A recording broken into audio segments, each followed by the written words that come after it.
ഞങ്ങൾ ഇത്രയും എക്സൈറ്റഡ് ആയിട്ട് ഓടിപ്പോകുന്ന വേറെ എങ്ങോട്ടേക്കുമല്ല കേട്ടോ. ഞങ്ങളുടെ അമ്മേൻ്റെ തിരുവാതിര കാണാൻ വേണ്ടിയിട്ടാണ്. അപ്പം ഫിറ്റ് ആൻഡ് ഫൺ എന്ന് പറഞ്ഞൊരു സ്ഥലത്ത് വെച്ചിട്ടായിരുന്നു ഇവരുടെ ഡാൻസ് പ്രോഗ്രാമൊക്കെ ഉണ്ടായിരുന്നത്. ഡാൻസ് മാത്രമല്ല കേട്ടോ, വേറെ പാട്ട് അങ്ങനത്തെ കുറേ പരിപാടികളുണ്ടായിരുന്നു. അപ്പം എനിക്ക് തോന്നുന്നു എൻ്റെ ഈ ഒരു 29 ഇയേഴ്സിൻ്റെ ഇടയിൽ അമ്മേനെ ഞാൻ ആദ്യമായിട്ടാണ് സ്റ്റേജിൽ കയറാൻ പോകുന്നത് കാണുന്നത്. നമ്മളെ ലൈഫിൽ തന്നെ എല്ലാവർക്കും ഓരോരോ ആഗ്രഹങ്ങളുണ്ടാവും അല്ലേ? പക്ഷെ അതൊക്കെ നമ്മൾ ചില സമയത്ത് വേണ്ടാന്ന് വെക്കും. അത് ഒന്നെങ്കിൽ മടിയാവാം, അല്ലെങ്കിൽ വേറെ പല കാരണങ്ങളാവാം.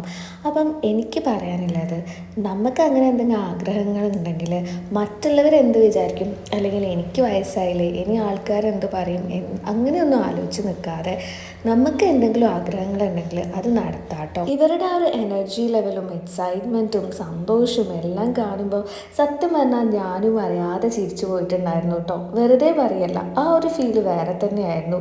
ഇതിൽ ഡാൻസ് ചെയ്തവരായിക്കോട്ടെ, പാട്ട് പാടിയവരായിക്കോട്ടെ, അവരുടെയൊക്കെ ഒരു എനർജി ലെവൽ അത് പറയാതിരിക്കാൻ വയ്യ. അതേപോലെ ഇതാ അവർ സ്റ്റേജിൽ ഓരോരുത്തരായിട്ട് കയറുകയാണ്. സോ നമ്മളമ്മമാരെ സ്റ്റേജിൽ കാണുമ്പോൾ ഒരു ഫീല്, അതൊരു വേറെ തന്നെ ഫീലാണല്ലോ അല്ലേ? സത്യം പറഞ്ഞാൽ എന്താ പറയുക, എനിക്ക് ഭയങ്കര പ്രൗഡായിട്ടുള്ളൊരു മൊമെൻ്റ് ആയിരുന്നു അത്. മറ്റുള്ളവർ എന്ത് വിചാരിക്കുന്നു എന്ന് എനിക്കറിയില്ല.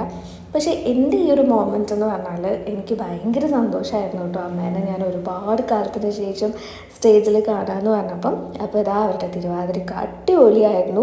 വളരെ കുറച്ച് സമയം കൊണ്ട് പഠിച്ചെടുത്തതായിരുന്നു. എല്ലാവരും നന്നായിട്ട് തന്നെ കളിച്ചിട്ടുണ്ട്. ഞാനിതിൻ്റെ ഫുൾ വീഡിയോ അപ്ലോഡ് ചെയ്തിട്ടുണ്ട്. കാണാത്തവരൊക്കെ ഒന്ന് കണ്ടു നോക്കുക, സപ്പോർട്ട് ചെയ്യാം. അപ്പം ഞാൻ നേരത്തെ പറഞ്ഞതുപോലെ എല്ലാവർക്കും ഇങ്ങനെ എന്തെങ്കിലും ആഗ്രഹങ്ങളുണ്ടെങ്കിൽ അതൊന്നും പിന്നത്തേക്ക് വെക്കാതെ പെട്ടെന്ന് തന്നെ ചെയ്യാം കേട്ടോ.